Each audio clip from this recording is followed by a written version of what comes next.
তো এই বছর একটা বিশেষ পুরস্কার এসএসপিএস 15 জন্য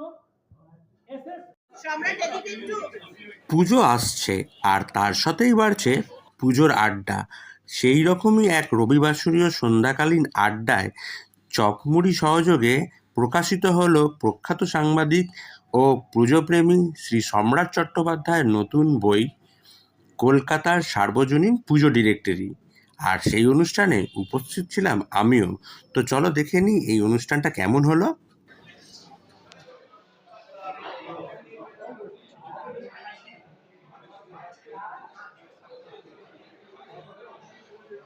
434 বছরের বাংলা দুর্গা উৎসবের ইতিহাসটা জানতে পারে। সেই কারণে এই পুরস্কারটা ডেডিকেট করলাম। আর স্পেশালি সম্রাটদাকে থ্যাঙ্কস এবং ক্যানভাস স্বয়ংকে। স্পেশালি সম্রাটদাকে এই জন্য বলা, সম্রাটদা অদ্ভুতভাবে এই যে জিনিসগুলো এক একটা করে ফাইন্ডিংস করে, এই যে পাগলামি। আর এখন নতুন প্রজন্ম অর্থাৎ তোমাদের মতো যারা পুজো নিয়ে চর্চা করছে, আমার এটা তো একটা সম্রাটদা মানেই দুর্গাপুজো। দুর্গাপুজো সম্রাটদাকে ছাড়া দুর্গাপুজো হওয়া যায় না।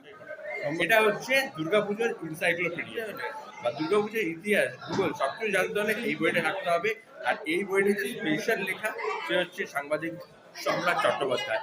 তার 25 বছরের মানে সিলভার জুবলি এই দুর্গাপুজো নিয়ে তার 25 বছরের লেখা জার্নালিজম, দুর্গাপুজোর ইতিহাস, তার ভূগোল সবকিছু জানার জন্য কিন্তু এই বইটা বিশেষ ইম্পর্টেন্ট। আর আমাদের মতো ব্লগার বা দুর্গাপুজোর যারা প্রেমিক, দুর্গাপুজো পাগল, পুজো পাগলাদের কিন্তু এটা একমাত্র ফাইনাল ডেস্টিনেশন আমি বলতে পারি। কারণ দুর্গাপুজোর সব তথ্য কিন্তু এখানে পাবে।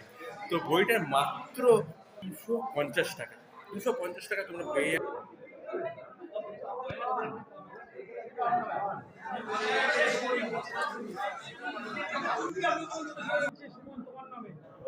এই বছর একটা বিশেষ পুরস্কার এসএসপিএস 15 জন্য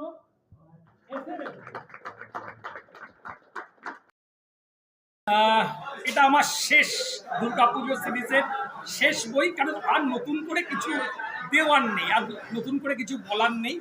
যে কারণেই বইটা আমি একটা ইংলিশ ভার্সন একই সাথে একই মলাটে রেখেছি। এটা আমার পুজো পাগলামি।